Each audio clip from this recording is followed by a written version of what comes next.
오늘은 성경 쾌관 설교 잠언서에 통하여 목표를 이루는 자들을 위한 지혜라는 제목으로 함께 말씀을 나누고자 합니다.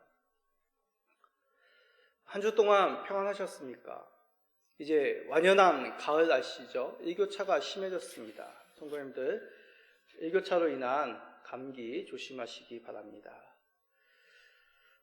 기온 외에도 가을을 느끼게 만드는 것들이 여러 가지 있습니다. 그 중에 하나가 프로야구 포스트 시즌입니다. 지금 한창 포스트 시즌이 진행되고 있습니다. 포스트 시즌이란 것은 정규 경기 끝난 후 최종 순위를 가리기 위한 경기를 말합니다.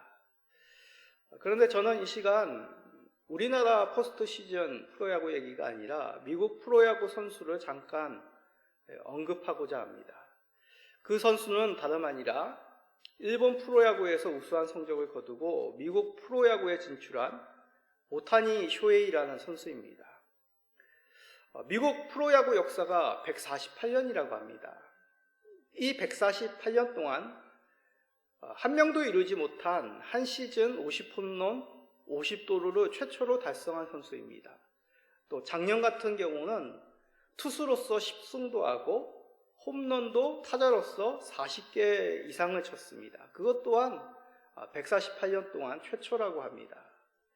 참고로 이 오타니 쇼헤이 선수는 세계 모든 프로스포츠 선수를 통틀어서 최고 계약액을 기록하였습니다. 그 액수가 자그만치 하나로 놀라지 마십시오. 9,240억 원입니다. 한마디로 얘기해서 1조 원 가까이 되는 계약을 이 선수가 이제 맺은 것이죠. 이 선수의 고향은 일본 작은 지방 마을입니다. 작은 지방 일본에서 태어난 이 한 소년이 이런 역사적인 선수로 어떻게 성장할 수 있었을까요? 저는 이 선수의 성장된 배경을 잠깐 언급하고자 합니다. 그 성장 배경, 이 그림으로 설명할 수 있습니다.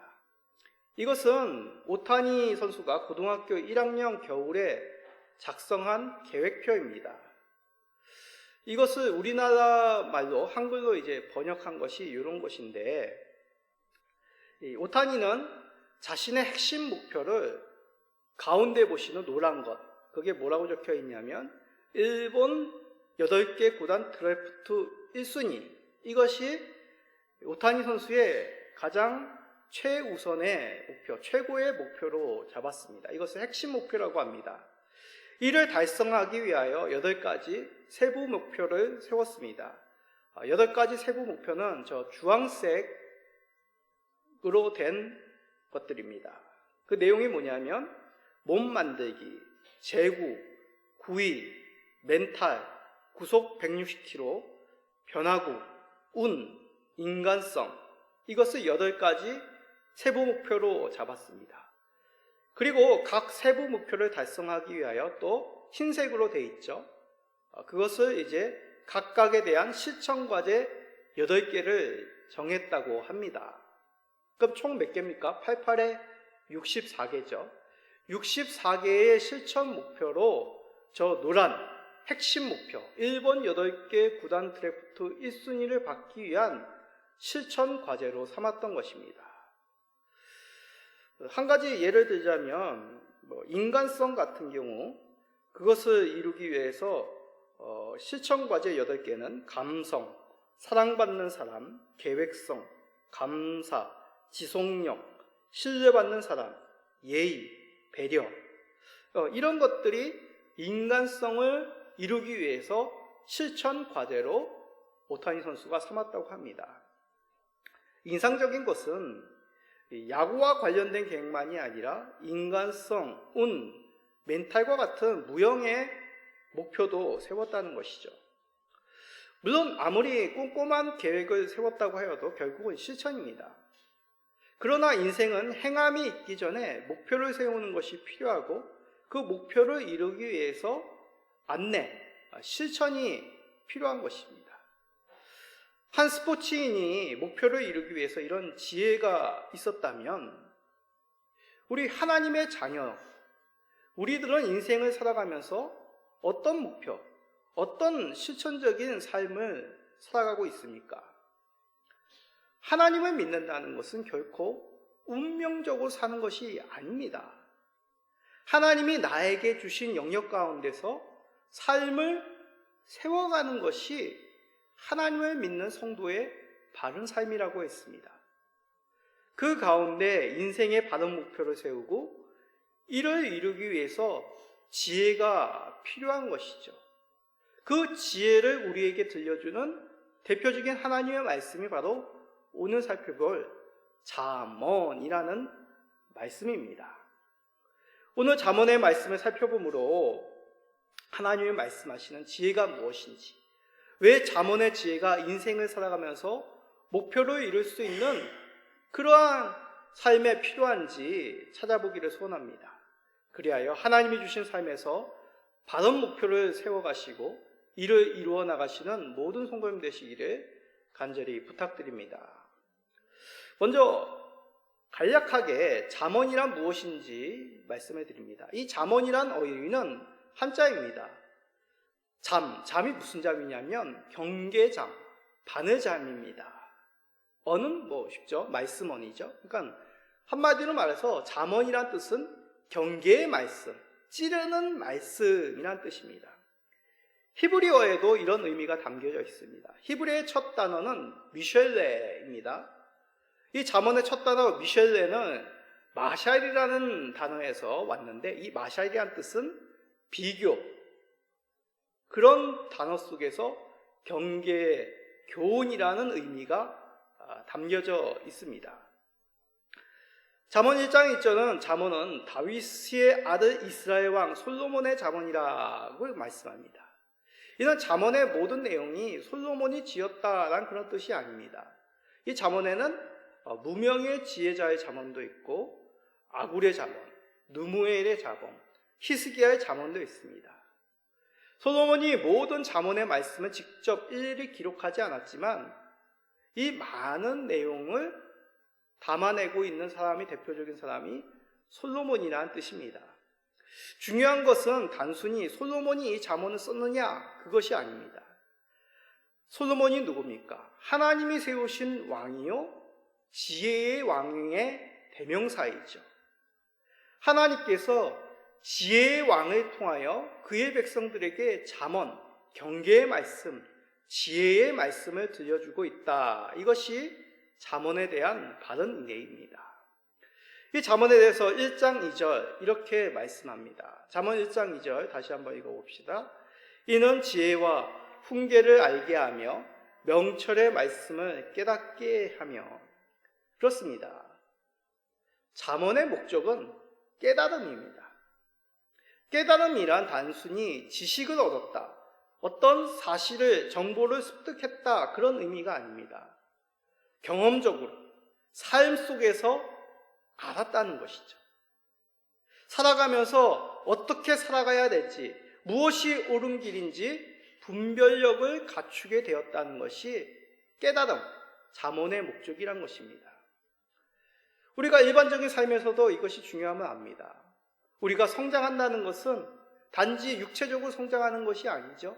생각이 성장하고 한 사회의 구성원으로서 개인의 삶을 책임질 뿐만 아니라 여러 사람들과의 올바른 관계, 나의 삶을 이 사람들과의 사회 속에서, 관계 속에서 맺어져 가고 나 스스로도 삶의 목적을 찾아가고 그 목표를 이루어 나가는 삶, 이것이 우리가 이 땅 가운데 살아가는 모습입니다. 그 가운데 필요한 것이 바로 깨달음이라는 것이죠. 이렇게 살아야지 목표를 이룰 수 있구나. 이렇게 살아야지 다른 사람들과의 관계, 나의 삶의 영역에서 나의 삶의 목적을 찾을 수 있구나 라는 것을 말씀합니다. 잠언을 통해 깨닫는 내용, 지혜와 훈계요 명철이라고 얘기합니다. 지혜란 것은 어떤 의미로 단정할 수 없지만 능숙한 솜씨, 재능 정도로 번역할 수 있습니다. 훈계는 잘 알겠죠? 잘못된 것을 타일러서 얻는 교육의 되새김입니다. 명철의 말씀은 어떤 사물을, 이치를 깨닫는 통찰력 정도가 되겠습니다. 이 모든 것 결국 삶을 통하여 깨닫는 것이라고 얘기하죠. 경험적으로 습득하여 깨닫는 것입니다. 이 모든 것 결국 잠언을 통하여, 경계의 말씀을 통하여 얻게 될 것이다 라고 말씀합니다. 그렇기에 잠언은 듣는 자들을 정의롭게 만들고 또한 어리석은 자를 슬기롭게 만듭니다. 특히나 젊은 자들에게 어떻게 말해야 되는지, 어떻게 사력 있게 생각해야 되는지 현명하게 만드는 말씀이 바로 이 잠언 말씀이란 것이죠. 그러기에 이 잠언을 읽으면 읽을수록 많은 지략을 얻게 되고 어려운 인생의 문제 속에서 그 해결의 지혜를 얻게 됩니다. 그래서 자녀들과 같이 젊은 자들에게 더욱 필요하고 가까이 해야 될 말씀이 바로 이 잠언의 말씀이죠. 복잡한 현대를 살아가는 성인들, 우리 기존 성도들에게도 참 필요한 유익이 되는 말씀이 이 잠언이라고 할 수 있습니다. 오늘날의 삶이 어떻습니까? 즉흥적이고 단편적이고 깊게 생각하기를 싫어하는 극단적인 가치관이 유행하는 오늘 현대의 삶입니다. 이러한 오늘날의 삶 속에서 잠언의 말씀으로 살아간다면 우리는 지혜로운 삶을 살아갈 수 있습니다. 잠언의 말씀을 통해 지혜를 얻으시는 모든 성도님 되시기를 간절히 기도드립니다. 자, 잠언은 이렇듯 우리에게 지혜를 줍니다. 그러면 부지런히 읽어야 되겠죠? 성도님들 잠언을 읽어보셨습니까? 잠언을 읽어보면 어떻게 보면 참 쉬운 말씀, 일상적인 말씀이기 때문에 참 쉽게 이해되는데 또 어떤 말씀은 굉장히 의미가 모호해요. 이게 도대체 무슨 말인가 생각되는 그런 말씀도 있습니다. 그래서 잠언은 친절하게도 지혜와 반대되는 것을 알려줌으로써 지혜라는 것은 무엇인지 우리들에게 깨닫게 해줍니다. 지혜에 반대되는 것이 무엇입니까? 미련함이 되겠습니다. 잠언은 미련한 삶을 경제적인 면에서, 언어의 습관에서, 그리고 삶의 습관 등에서 구체적으로 다루고 있습니다. 또한 가정, 부부, 자녀, 주인과 종, 친구 등 여러 관계에서 미련한 삶이란, 미련한 사람이란 어떠한 모습인지를 들려주고 있죠. 그러기에 이 잠언은 굉장히 현실적이고 실용적인 말씀입니다. 자, 이 내용이 많기 때문에 모든 것을 다 이 시간 언급할 수는 없고 간략하게 몇 가지만 언급하도록 하겠습니다. 먼저 잠언 17장 1절입니다. 마른 떡 한 조각만 있고도 화목하는 것이 제육이 집에 가득하고도 다투는 것보다 나으니라. 자, 가정에서 경제적인 삶을 통하여 미련한 자의 모습이 무엇이냐라고 설명하는 내용입니다. 제육이 집에 가득하다라는 것은 집안의 희생 제물들이, 희생 제사가 많다, 제물이 많다라는 뜻입니다. 제사의 목적이 무엇입니까? 하나님과 화목하고 그 화목함 속에서 가족이, 이웃들이 화목함을 누리는 것이 제사의 목적입니다. 그런데 집에는 그런 하나님과의 제사, 화목한 제사가 많지만, 그 음식이 많지만 미움과 다툼만이 있다면 이것은 미련한 삶이라는 것이죠. 반면에 이런 화목의 제사, 풍성한 잔치의 상이 없을지라도 화목하다면 이것은 지혜로운 삶이다 라고 말씀합니다. 여기서 핵심은 희생제사가 필요 없다, 하나님과 화목하고 이웃과 화목하는 그런 제사가 필요 없다, 예배가 필요 없다는 뜻이 아닙니다.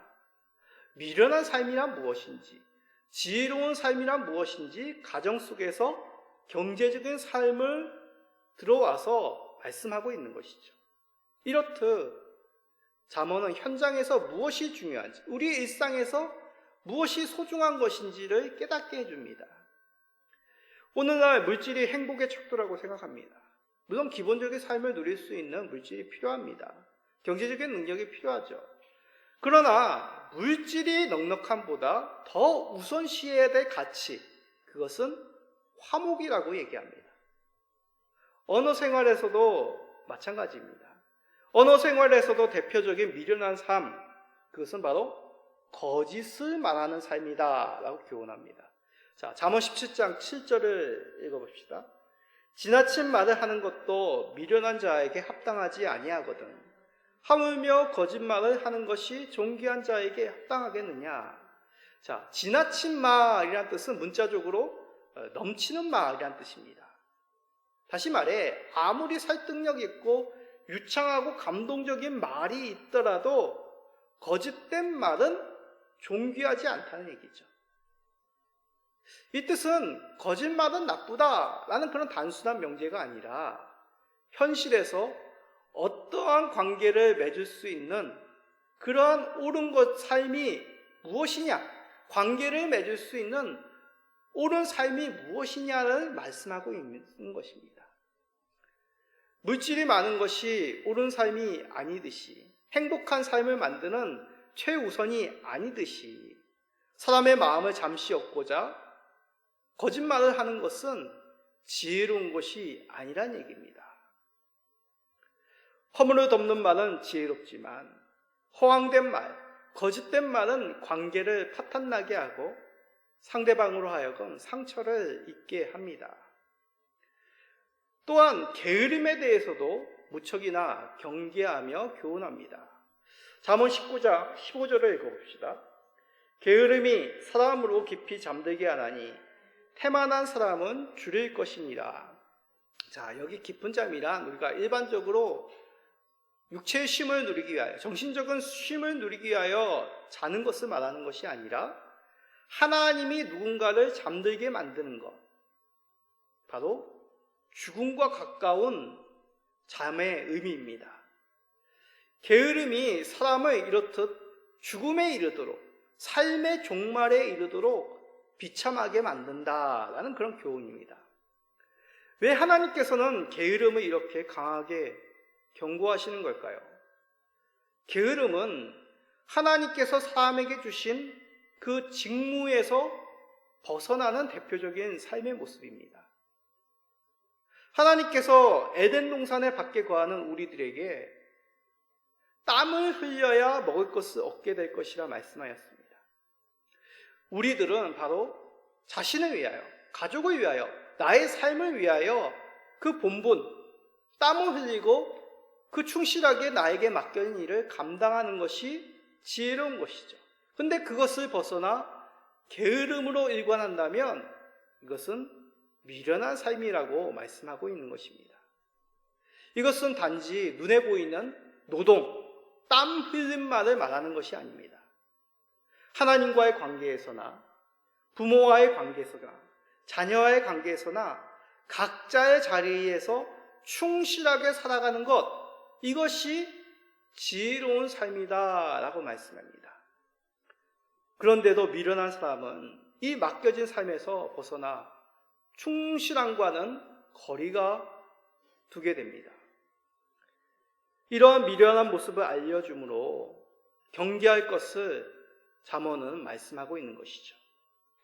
이렇듯 하나님의 교훈, 이 잠언을 통하여 현실에서 미련한 삶이란 무엇인지를 깨닫고 멀리하고 성실히 삶을 만들어 가시는, 세워 가시는, 목표를 이루어 나가시는 우리 모든 성도님 되시기를 간절히 부탁드립니다. 이렇듯 잠언은 추상적이지 않습니다. 일상에서 구체적인 삶을 통해 지혜로운 삶이란 무엇인지 말씀하고 있죠.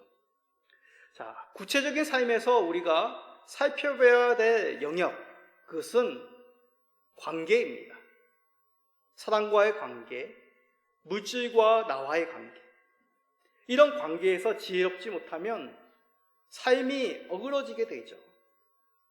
그런데 잠언은 그 관계에서 중요한 것, 그것은 바로 마음이다 라고 말씀합니다. 잠언 18장 15절을 읽어봅시다. 명철한 자의 마음은 지식을 얻고 지혜로운 자의 귀는 지식을 구하느니라. 구한다라는 것은 뭡니까? 무엇을 얻기 위해 열심히 찾는다는 뜻이죠. 지혜로운 사람의 이 마음은 무엇이라고요? 지식을 얻기 위해 간절하다라는 그런 뜻입니다.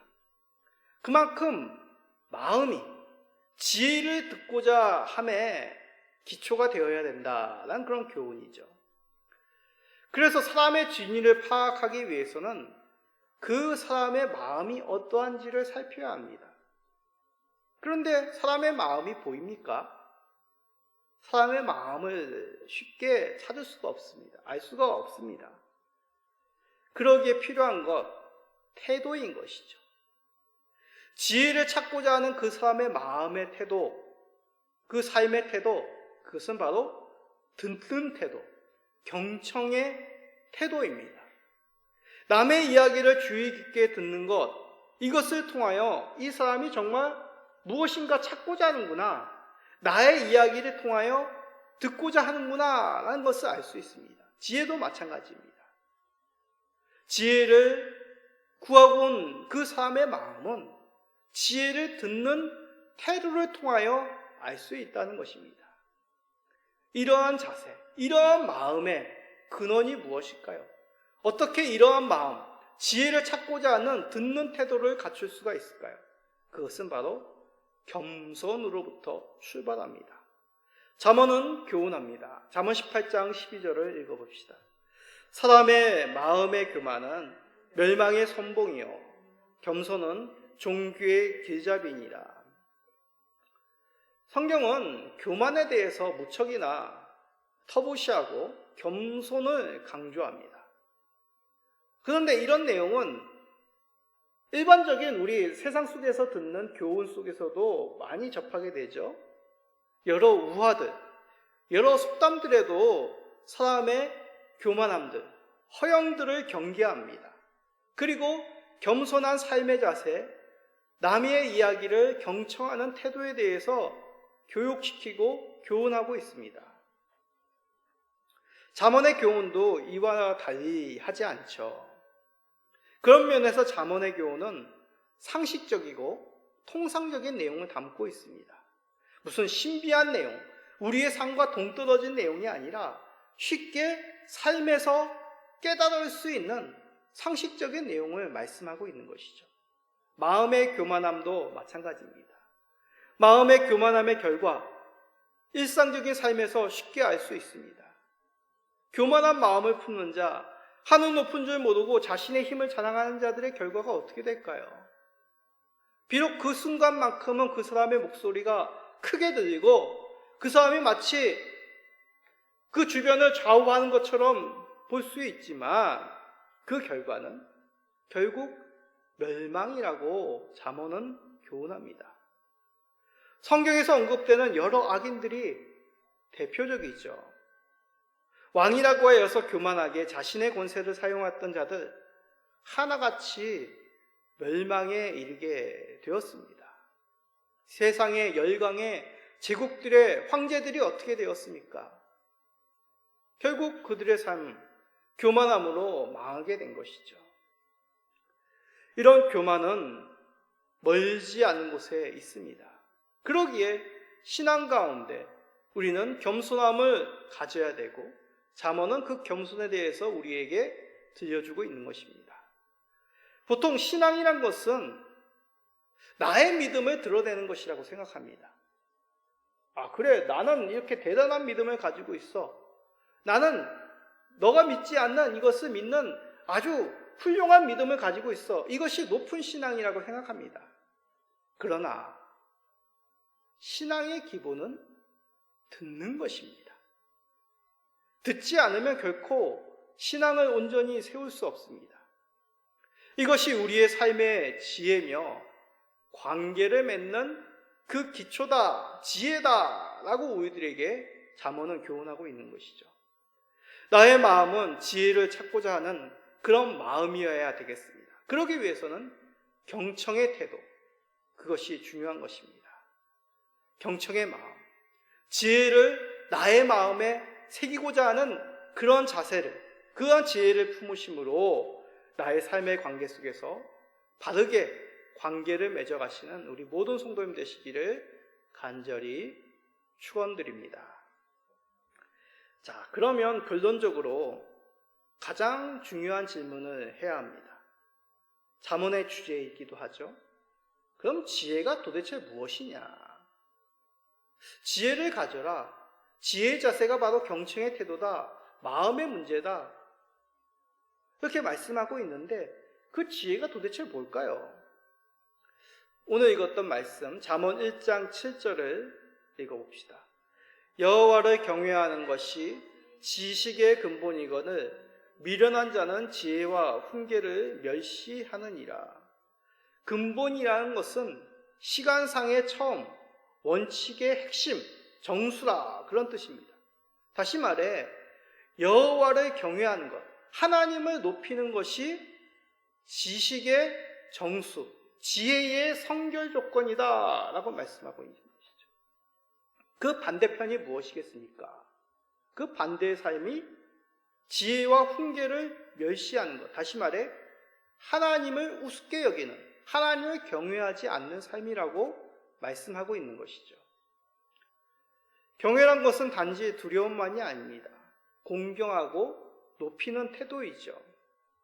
일상에서 하나님을 높이며 경배하는 사람이 참된 지혜로움을 가질 수 있다. 참된 지혜를 소유할 수 있다라고 얘기합니다. 이것이 우리가 세울 궁극적인 삶의 목표입니다. 하나님을 높이는 것, 그리고 그것을 위하여 세부적으로 우리가 살아가는 구체적인 삶을 이 잠언은 말씀하고 있는 것이죠. 여기서 약간 의문이 드시는 분도 계실 것입니다. 아니, 지혜란 것은 무엇인가 세상을 통찰하는 그런 통찰력, 지식이라고 하였는데, 아니, 하나님을 높이는 것이 어떻게 그것의 근본일까? 기술적인 지능, 지식도 필요합니다. 그러나 그것이 우선이 아닙니다. 하나님 없는 나 자신만의 욕망을 추구할 때 우리는 미련한 결정을 할 가능성이 높습니다. 잠언은 하나님 없이 사는 자가 미련한 삶이고 그 미련한 삶의 결과는 정말 우리가 이 세상에서 아까 얘기한 것처럼 어떤 삶이 어그러지고 멸망에 이르게 되는 것이라고 잠언은 말씀하는 것이죠.